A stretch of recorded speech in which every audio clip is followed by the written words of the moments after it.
Do you want to learn effective ways to build relationships, generate sales, and grow your business from successful entrepreneurs, startups, and CEOs without listening to a long interview? If so, you've come to the right place. Gresham Harkless values your time and is ready to share with you precisely the information you're in search of. This is the I Am CEO podcast. Hello. This is Gresh from the I Am CEO podcast, and I have a very special guest on the show today. I have Ryan Paugh of the Community Company. Ryan, it is awesome to have you on the show. Thanks for having me. Really happy to be here. No problem. Happy to have you on again. We had you on our CEO Chat podcast, and what I want to do is just read a little bit more about Ryan so you can hear about all the awesome things that he's doing. And Ryan Paugh is a COO and co-founder of the Community Company, the organization revolutionizing the future of professional organizations. He's the author of Superconnector, Stop Networking and Start Building Business Relationships That Matter, and a renowned thought leader on creating strong communities and teams. Ryan co-founded Brazen Careerist, a career management site for high-achieving young professionals and ambitious college students, and the Young Entrepreneur Council, YEC, an invitation-only organization for leading entrepreneurs. Ryan, are you ready to speak to the I Am CEO community? Let's do it, man. I'm ready. All right, let's do it. So the first question I had was just to hear a little bit more about your CEO story and what led you to start your business. Yeah. So,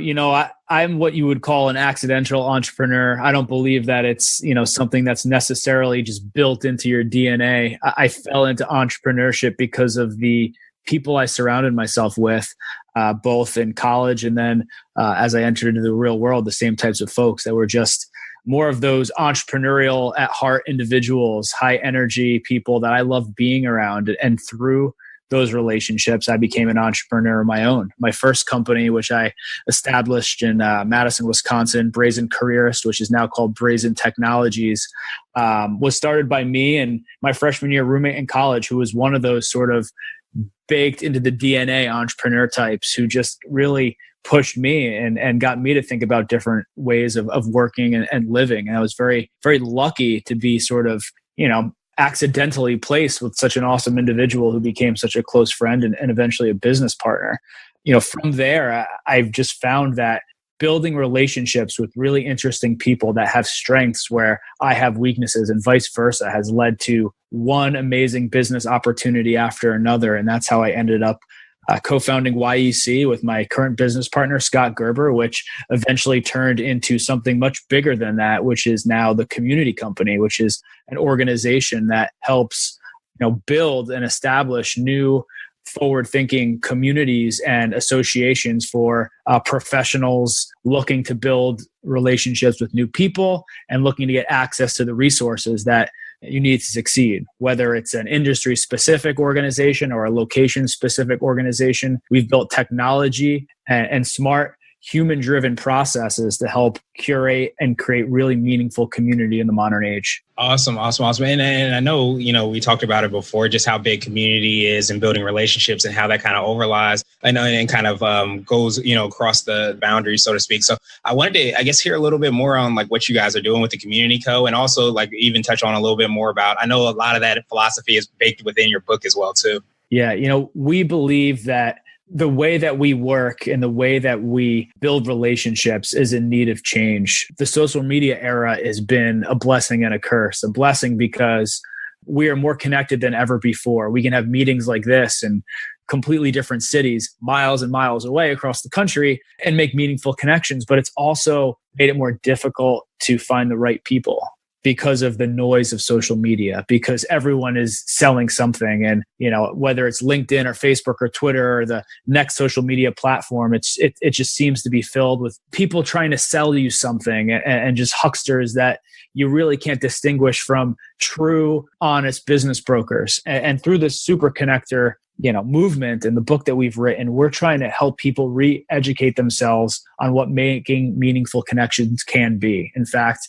we say in the book title to stop networking. We don't want people to think of it as networking anymore because we've bastardized that term. And instead, we really want people to think about it again as what it really is, which is building relationships with other people for mutual value to take hold. And that's not something that you can build an 8-minute abs formula for, right? This stuff isn't, quick earnings. This is long-term relationship building, long-term relationships that are going to eventually lead to big wins and big bounty for you in your life. But you can't expect that bounty to come to you overnight. It takes months, sometimes years to reap that reward. And it's really about that slow gain versus a quick win. Yeah, that makes perfect sense. And a lot of times there's like no easy button, for genuine relationship building. So like you said, you can read all the human psychology and all of those things to learn about like how people do certain things, but there's no kind of, easy button for, building relationships and doing that. So that's right. Yep. And those who are seeking that easy button are the ones that are doing it wrong. The ones that are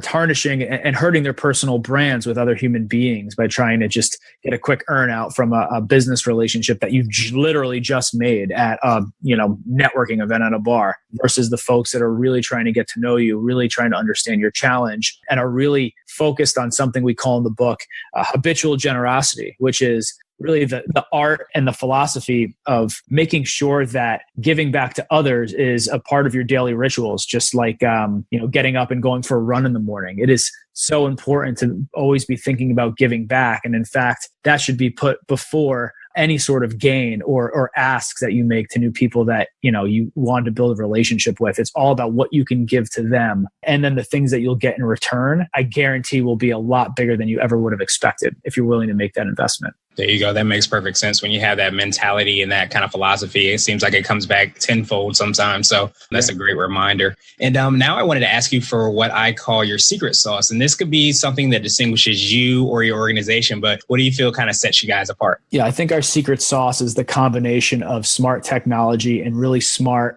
emotionally intelligent human beings. We're not just trying to build the next AI. I think right now people are exhausted and perhaps nauseated by the thought of another robot managing their day-to-day and managing the relationships in their life.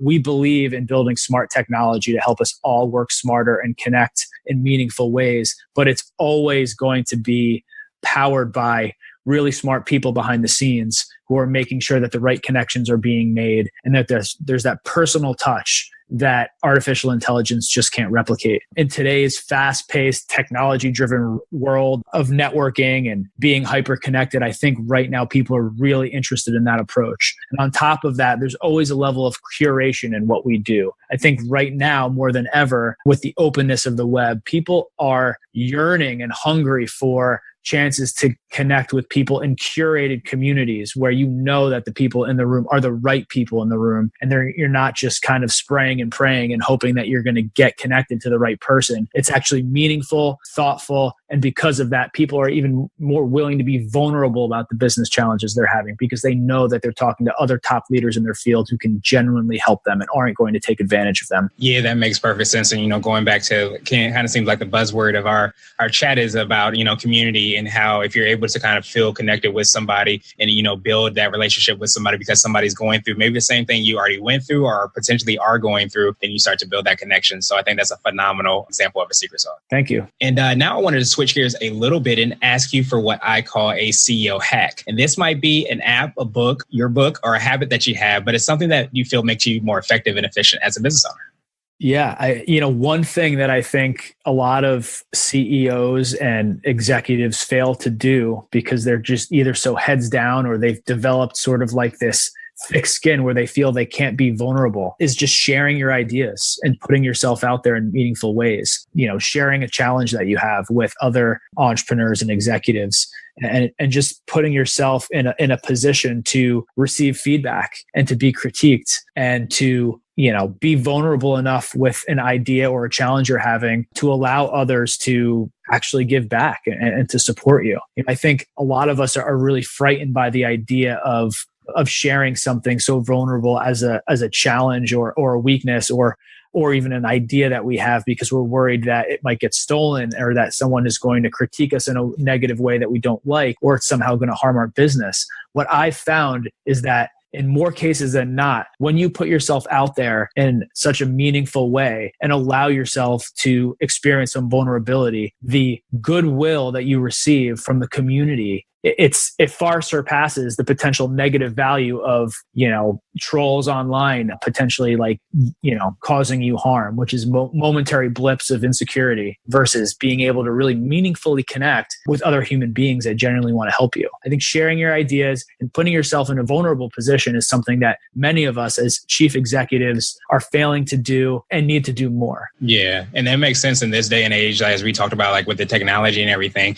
because there's cameras, microphones literally everywhere. It's hard to kind of hide behind, this perfect kind of image that sometimes a lot of people have, because we all have vulnerabilities. We all have things that we're going through. And then, like you said, by telling your story, telling things that you're struggling with, or telling what your problems are, you kind of seems like you attract people as well. That's correct. I think it's going to be a tough pill to swallow for a lot of chief executives listening to this, but uber important. It's very important for us to allow ourselves to be vulnerable, but to also make time to be generous to those who are putting themselves out there and being brave enough to be vulnerable. We have to create more safe spaces for chief executives and entrepreneurs to collaborate and to stop creating sort of this false vision of like this indestructible entrepreneur at the top. We're all very challenged and very flawed human beings. And we're not like these great superheroes that everyone sort of like touts us to be. We have very real challenges, and we need to be able to create safe environments for each other to put that out there and not to create this false sort of perception that being an entrepreneur is sexy and it's like this sort of luxurious lifestyle. It's hard. And I wish more people would talk about that and not be afraid how someone might view themselves versus, telling the truth and letting people know just how difficult and grueling and painful it can be to be an entrepreneur. We live for like these big wins that are momentary blips, and then it's back to work. Yeah. And it's very difficult, and not enough people talk about that because, we're too busy allowing the world to celebritize what it is that we do. There you go. No, I think that's a valid point and great reminder. And now I wanted to ask you for what I call a CEO nugget. And this is a word of wisdom or piece of advice, or if you can hop into a time machine, what would you tell your younger business self? Oh man, I would tell my younger self to be more brazen and bold and not be afraid to put a price tag on the products and services that we built, to not be so focused on vanity metrics like followers and users and focus more on dollar signs. Revenue is at the end of the day what's taken us from, a small like company making less than six figures to a company that is making multi-millions of dollars every year.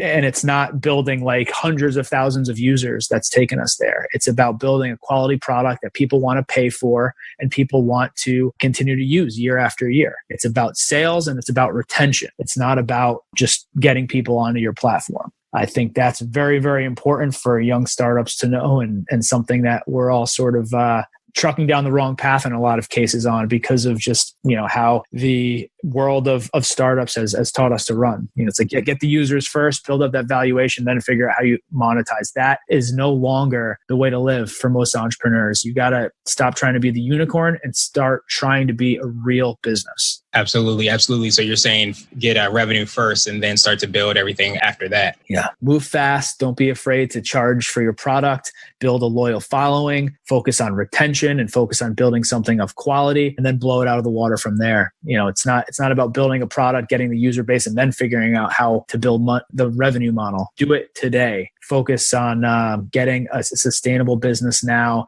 Don't be reliant on investors and institutional financing to run your business. Figure out how to run it yourself. You'll be in a much stronger position later on if you do want to take on financing and really blow the thing out of the water. Makes perfect sense. Awesome. And now I wanted to ask you my absolute favorite question, which is the definition for being a CEO. And we're hoping to have different CEOs, entrepreneurs, and business owners on this show. So I wanted to ask you, Ryan, what does being a CEO mean to you? I'm a COO, and that makes it difficult for me to define the CEO role. But, I think when I think about the, best CEO, I think about my business partner, Scott, who's our CEO and my co-author of the book, Superconnector. And what I love about Scott is he's a big idea making machine, just a ball of energy, really impossible to stop kind of human being, but also with the humility and understanding of just how important his team and an understanding of how important the operations are to getting these big ideas launched.